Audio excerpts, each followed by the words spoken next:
Welcome back, everybody. It's safe to say that parenting is one of the toughest but most rewarding things in life, and yet we really don't get any training for it. Enter the Parent Helpers, a couple with decades of experience working with children and a different approach to child rearing in the 21st century. They're the co-authors of a new book called Creating Champions for Life. Please welcome Bonnie and Thomas Leota. How are you? Wonderful. So explain to me what the championship philosophy is all about. I would like to take that one. Okay. I had 4 kids. I was a single mom when I met Tom. And he introduced me to guiding behavior, proactive parenting, as opposed to letting things go out of control and then using punishment and discipline later on. Right. So it's all about guiding behavior with love and advance as opposed to punishment. And how did you come up with that idea? I know that there's argument these days about what discipline is. I happen to be an avid non-spanker. I don't believe in it. I don't think it helps. I know the word discipline comes from disciple, which is to teach, and that's a different thing than punishing bad behavior. But that's just me, y'all. What do you think? Yeah, well, like self-discipline, so you can teach yourself to always keep learning new things. But the philosophy came from about 15 plus years of running an after-school and a summer camp program with hundreds and hundreds and hundreds and hundreds of kids, with the idea of, I'm going to guide these children to teaching. When I came up with a lot of punishment, but with guiding behavior. So I made a very definitive decision back in 1994, and after about 15, 16 years, the philosophy evolved by being able to guide them versus punish them. And give me an example of how this would work, if you would. You're the one with you want your children to eat vegetables, for instance, right? You serve the vegetables, I don't want to eat that, it becomes a power struggle.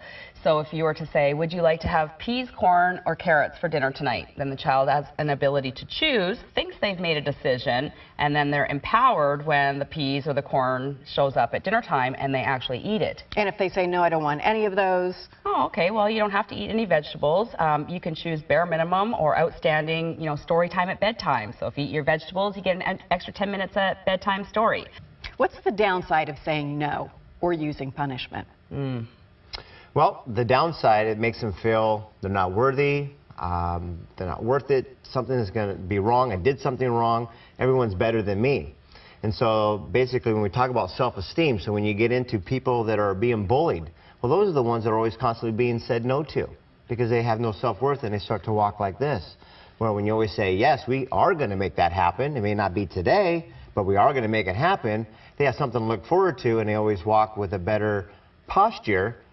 And therefore, they always feel good. It doesn't have to be immediately right now. Let me make sure that I understand what happens if, for example, your child says, we want to get a hotel room and all the kids are going to come after prom. What is it we say instead of no then? Oh, well, there would have been a pre-framing done way before. I'd like to go to prom. I forgot to pre-frame. Can I just say that right now? Yes, absolutely. I would love for you to make that happen. And then you actually come up with a very distinctive plan of what's going to happen, and they write everything out. So if you are going to say yes to having a room after prom, there's a very clear guideline and understanding of what's going to happen in that room. For example, I'll be standing in the middle of the room. Right, whatever it is. Yes. Absolutely. Let's talk about payday versus allowance day. Oh, I love this one. Most people, when the kids get about age 5, they get like $5 allowance. When they're 10, they get like 10. It seems like the same age, they get more money. Well, that type of training, when we think about it, if they didn't do anything for it, it's almost training them to be on a welfare system. Not saying that's right or wrong, but we're training, don't do anything and just get money. And then if it doesn't show up, you whine, it shows up, and so forth. But what if you were to actually say, I'm going to go ahead and budget $20 to give them anyways, but what does the parent want their child to do? Well, let's just say make their bed. So you tie that in. So if you make your bed every single day for 5 days out of the week, well, each time that bed is made, it's worth $1. So that $5 allowance is now a paycheck.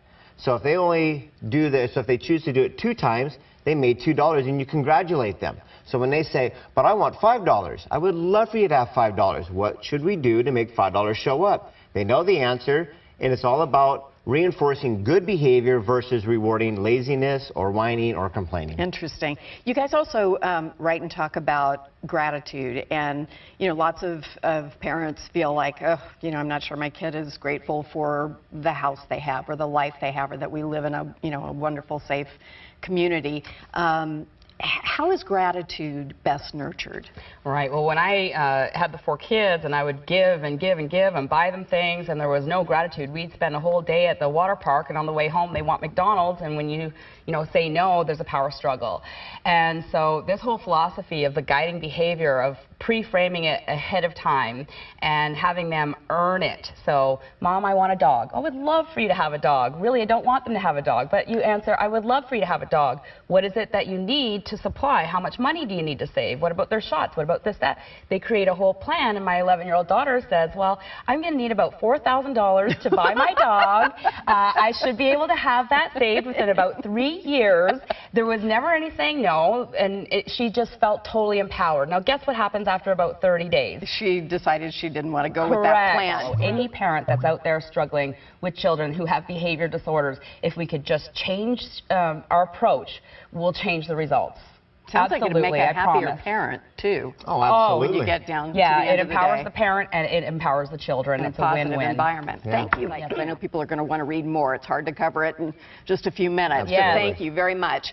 Bonnie and Thomas are going to stick around to answer your parenting questions on our wellness panel, so feel free to send those in, and we'll have them back in just a moment. But first, we're going to erase bullying, literally, right here in our studio. We'll show you how right after this quick break.